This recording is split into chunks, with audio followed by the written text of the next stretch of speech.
종교 넘어 아하.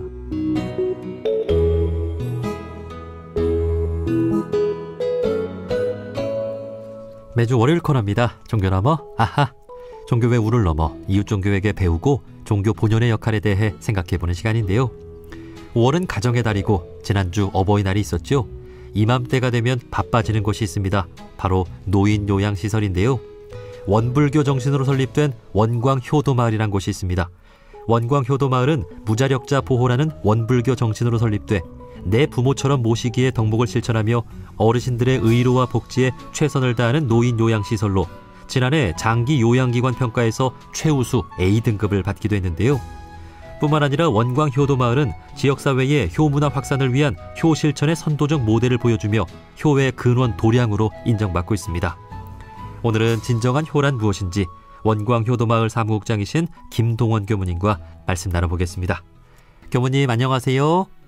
네, 안녕하세요. 반갑습니다. 네, 반갑습니다. 자, 먼저 저희 청취자분들께 인사도 좀 해주시고 원광효도마을 소개도 좀 해주실까요? 네, 반갑습니다. 저는 원광효도마을 법인사무처에서 근무하는 김동원 교무입니다. 원광효도마을은 원불교 삼동윤리 정신에 입각해서 대세행세의 목적을 두고 1949년 신용 양로원을 모태로 출발하여 2003년 5월 16일에 전라북도로부터 법인 설립 허가를 받았습니다. 이후 이제 꾸준히 발전을 하면서 무료 양로시설, 장기요양기관, 노인 일자리 지원 사업기관 등의 9개 시설을 이제 두루 갖추게 되었고, 또 저희 법인명처럼 효행 근원도량이자 효의 실천도량으로 저희 법인은 노인 종합복지타운 이렇게 형성을 하고 있습니다. 예, 이 원광효도 마을이라는 그 이름처럼 이렇게 어떤 대학 캠퍼스처럼 이렇게 마을을 형성하고 있나 봐요. 네, 저희가 지금 이제 방금 설명드렸던 것처럼 양로시설과 장기요양기관, 그리고 이제 주간보호센터 등 이제 이런 시설들과 함께 있고, 또 이제 법인은 다르지만 이제 요양병원도 함께 있다 보니까 말씀드렸던 것처럼 타운이 형성이 되어 있습니다. 예, 정확히 위치가 어디에 있나요?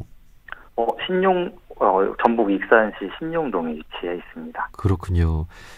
지난해 장기 요양기관 평가에서 이 원광효도 마을 시설들이 최우수 A등급을 받았다고 들었는데요. 어떤 정신으로 운영을 하기에 이런 좋은 평가를 받을 수 있었을까요? 어떻게 보면은 원불교의 이제 부모 공경 사상이 이제 잘 반영을 됐다고 보시면 될 것 같고요. 타인의 부모님이라도 나의 부모님처럼 모시듯이 공경과 정성과 사랑으로 함께 하고 있습니다. 네. 법인 같은 경우에는 지금 현재 4대 실천 목표라고 해서 내가 먼저 캠페인을 현재 진행하고 있는데요. 내가 먼저 미소 짓기, 내가 먼저 반겨주기, 내가 먼저 감사하기, 내가 먼저 칭찬하기, 이렇게 4가지 캠페인을 함께 하고 있습니다. 네, 우리 교무님 목소리만 들어도 참 효심이 지극할 것 같다라는 그런 생각도 드는데, 우리 직원분들도 다 이렇게 효심 있는 분들이시겠죠?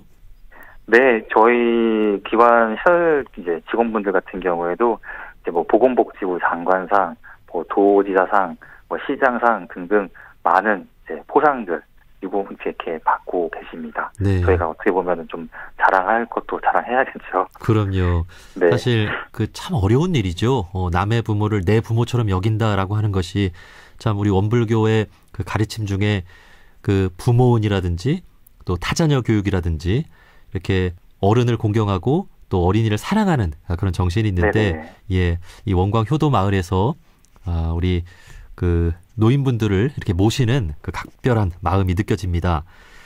자, 그리고 원광효도 마을에서 지역사회의 효문화 확산을 위한 활동도 하고 있다고 들었는데요. 이건 어떤 건가요?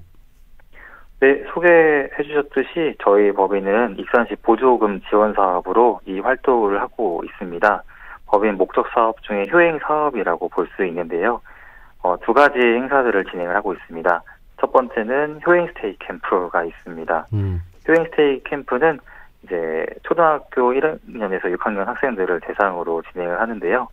부모님과 자녀 간 상호 존중과 배려 속에서 가족애를 바탕한 효실천이 될 수 있도록 매년 이렇게 진행을 하고 있습니다. 이게 이제 가족 프로그램이다 보니까 이제 부모 자녀 간의 유대 관계를 좀 더 강화시킬 수 있도록 하고 또 가족의 소중함과 또 감사함을 일깨워서 이제 배려의 효를 이렇게 함양하는 데 목적을 두고 있습니다. 예. 더불어서 두 번째로 효사랑 나눔 문화제는 평소 표현하지 못했던 사랑과 감사, 그리고 또 사과의 마음들이 있잖아요. 네. 이런 것들을 이제 나눔의 효로 이렇게 문화를 만들어서 체험 부스들을 제 프로그램을 해서 운영을 하고 있고요.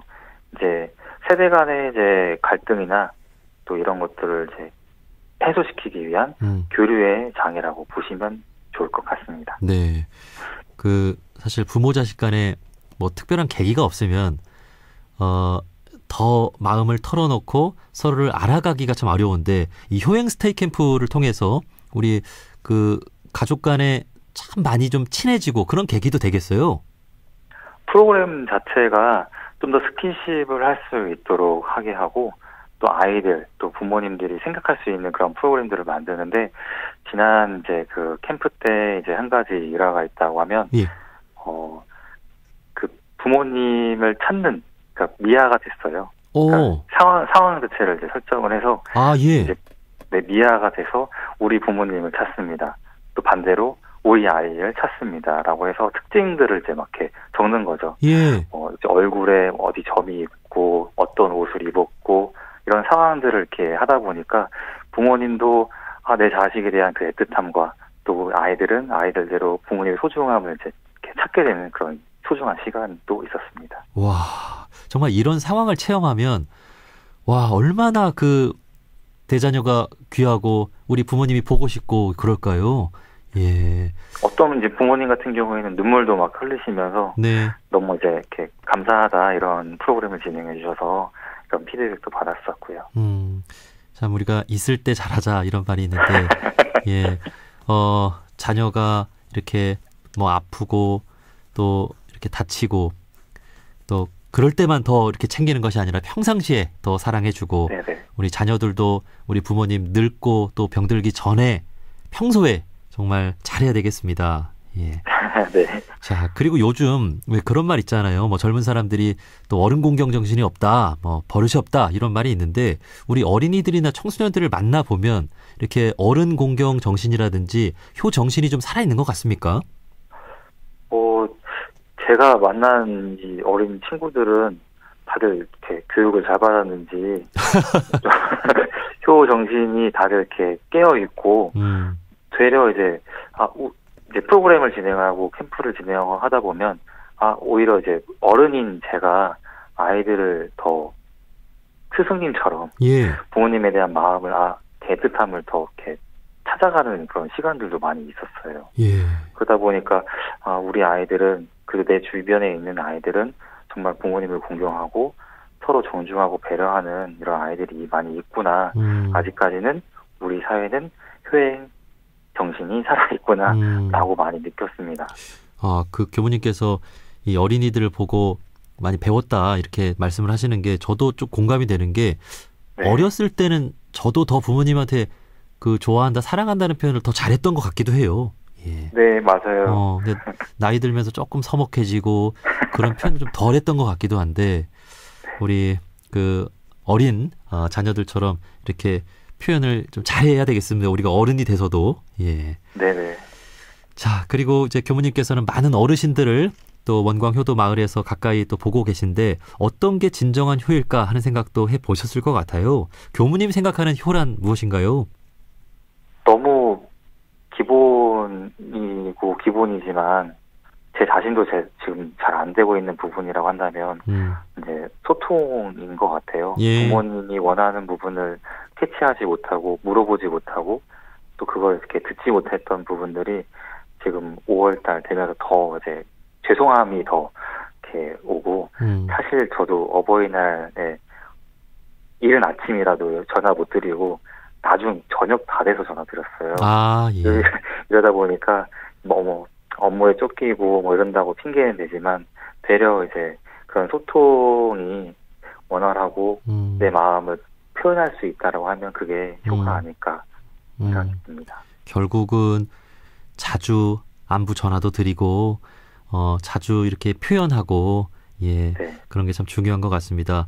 혹시 이제 원광 효도 마을에서 계시면서 이렇게 자녀분들이 우리 부모님 뵈러 자주 이렇게 오실 거 아니에요, 종종.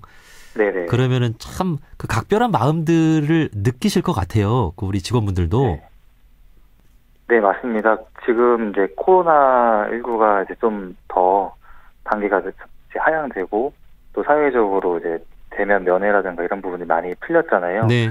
그 전까지는 정말 그 좀 자식된 이제 자녀분들의 입장에서 봤을 때는 너무 안타깝다라는 마음이 컸어요. 또 반대로 저는 이제 시설에서 근무를 하다 보니까 이 부분은 또 지켜야 된다라는 또 어렸을 때 건강이나 이런 부분은 생각해야 되기 때문에 좀 그런 두 마음이 왔다 갔다 많이 했는데요. 그래도 지금 많이 풀려서 이번 어버이날 이렇게 시설에 생사를 했던 곳들을 보면은 제가 직접 경험은 하지 않았지만 이렇게 그 보고된 내용들을 전달해 봤으면 네. 부모님을 위한 편지글을 낭독하면서 눈물바다가 된다거나 또 이제 결국에는 이제 실제로 부모님을 만나고 스킨십이 되다 보니까 되게 많이 애틋함이 더 많아지고 네. 또 그 마음속에 이렇게 응어리처럼 남아있던 것들이 많이 풀려지는 그런 모습들을 봤었습니다. 네. 그 참 코로나19 때 그 뉴스에서 참 많이 나왔잖아요. 네. 우리 요양시설에 계신 노인분들 영상 통화하고 또 네. 직접 가서도 이렇게 유리를 앞에 두고 네. 뵈야만 했던. 예. 네. 이제 코로나는 다 종식이 돼서 이제 완전히 이제 풀렸죠? 네, 풀렸는데도 불구하고 아직까지 조심은 하고 있습니다. 예, 그렇군요. 참 이를 계기로 해서 우리 부모님께 더 우리가 만나서 스킨십 할 수 있을 때 마음껏 좀 하셨으면 좋겠습니다. 예. 네. 자, 그리고 우리 노인분들이 행복한 사회를 만들어가는 데 있어서 또 중요한 것 중에 하나가 노인이 되어서도 일을 하면서 살아가는 게 아닌가 하는 생각도 드는데 그 원광 효도마을에서 어르신들의 일자리를 소개해주는 역할도 한다면서요? 네, 맞습니다. 저희 원광 효도마을의 산하시설인 원광 효도마을 시니어 클럽은 익산시에서 거주하시는 60세 이상의 어르신들을 대상으로 다양한 사회 경험과 또 전문적인 능력들을 활용해서 노인 일자리 사업 참여를 통해서 이제 어르신들이 소득 창출을 이제 할 수 있도록 하고 있고요. 그분들 또한 활기찬 노후 생활을 할 수 있도록 이렇게 지원하고 있습니다. 네. 이곳에서는 이제 그 사업 유형들이 좀 다양하게 있는데요. 공익활동형, 사회 서비스형, 시장형 이런 사업들을 이제 운영을 하고 있고, 이제 예를 들어 설명을 드리자면 공익활동 같은 경우에는 이제 교육 환경 지킴이라든가 보안관 활동하시는 분들 이렇게 보셨을 거예요. 그런 분들이 이제 공익활동형이고, 사회 서비스형 같은 경우에는 이제 장애시설이라든가 그 금융도우미 하는 분들 계실 거예요. 네. 보셨을 거예요. 그분들이 이제 이런 서비스형, 시장형 같은 경우에는 이제 그 시니어 클럽 자체에서 사업자를 내면서 이제 운영을 하고 있는데, 이것들이 다 어떻게 보면은 이제 노인 일자리 사업단을 운영을 해서 일자리를 제공을 하고 있습니다. 네. 지금 제가 갑자기 지금 생각이 안 나는데 한 1,400여 명 분들 이렇게 여러분들이 일을 하시고 계시고, 또 이제 농촌 인력 중개 사업이라고 해서 그런 부분도 운영을 하고 있습니다. 네. 그러니까 뭐 큰 돈은 아니어도 이게 노인분들이 자기 일을 하면서 살아가는 데 있어서 그 참 행복을 느끼는 게 참 중요하죠. 네네. 예. 일자리 자체를 이것도 다 선별하고 면접하고 해서 선정을 하시거든요. 예. 거기에 탈락하시는 분들도 상당히 있으세요. 그래서 거기에 따른 이제 아쉬움이라든가 이런 것들이 있다고 갖고 계시죠. 우리가 뭐 100세 시대 이런 말 하는데 또 어르신들은 뭐 70대도 청춘이다 뭐 이런 말까지도 하잖아요. 예. 네네. 좀 최대한 일할 수 있는 그런 사회를 만드는 것도 참 중요한 것 같습니다. 네. 자, 그리고 이제 저출산 고령 사회가 앞으로 가속화될 텐데 앞으로 우리 사회가 그 노인분들이 행복한 사회를 만들기 위해서 어떤 노력을 더 해야 한다고 생각하십니까? 상호 이제 계속 말씀을 드리는 부분인 것 같아요. 상호 이해하고 배려하는 사회가 될 수 있도록 이제 결국에는 13세대가 계속 소통을 하고 그러한 간극을 이렇게 좁혀 나가야 되지 않을까 싶고, 결국에는 부모님들도 아이를 존중해야 되지만 또 아이도 부모님을 존중을 하면서 서로 이해가 바탕이 되어야 이러한 노인 공경의 사회가 만들어지지 않을까 그렇게 생각을 하게 됩니다. 네, 고맙습니다. 자, 마지막으로 가정의 달입니다. 우리가 행복한 가정을 만들어가는 것 어떻게 보면 제일 중요한 일이 아닌가 하는 생각을 해보는데 행복한 가정을 이룰 수 있는 비결 있으면 한 말씀 좀 해주실까요? 제 자신도 스스로 물어보게 되는데요. 저도 이제 가정이 있습니다. 행복한 가정을 어떻게 만들까 이제 아이의 눈높이에 맞춰서 저도 많이 이렇게 물어보고 이렇게 이해하려고 노력하고 있는데요.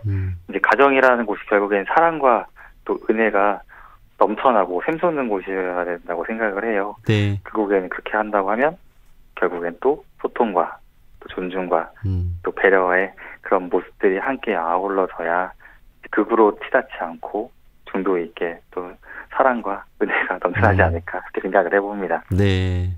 남편과 아내와 또 자녀와 또 그 부모님들까지 서로의 입장에서 바라보고 이해하고 또 소통하려는 노력을 해 나간다면은 얼마든지 우리가 또 행복한 가정을 만들 수 있을 것 같습니다. 예.